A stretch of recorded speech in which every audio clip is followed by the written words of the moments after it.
Q107. Well, here's some of the highlights from the just-released Grammy nominations for the 27th Annual Grammy Awards show.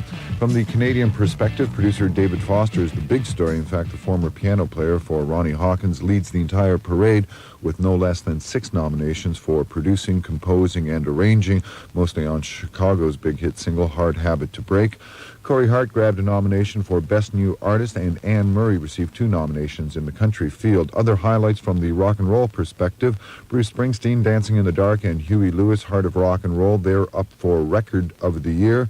Born in the USA also copped a nomination for Album of the Year. Against All Odds, Phil Collins, Song of the Year. Phil Collins also notched a nomination for Best Male Vocalist of the Year for Against All Odds. Once again, Kenny Loggins also scored a nomination in that category for his vocal work on Footloose. John Waite received a nomination for his singing on Missing You.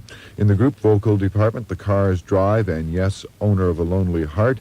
The female rock vocal category had a couple of surprises, big surprises actually. Lita Ford, the ex-Runaway, scored a nomination for her singing on the Edge, that's the name of the tune, On the Edge, as did, I can't believe this one, Wendy O. Williams with a Grammy nomination for her work on Wow.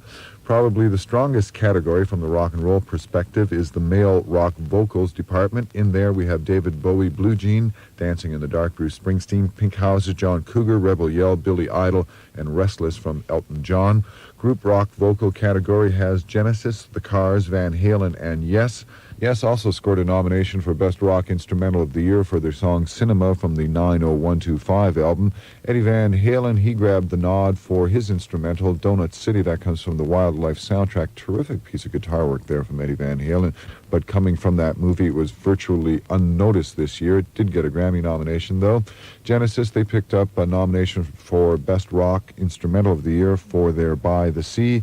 And this last one, this is good to hear. You don't often catch a name like this on the list of Grammy nominees. Stevie Ray Vaughan, he picked up a nomination for Best Rock Instrumental of the Year for his reworking of Jimi Hendrix's classic Voodoo Child, Slight Return. Good luck to all the nominees, and that's the beat for this week on Q107.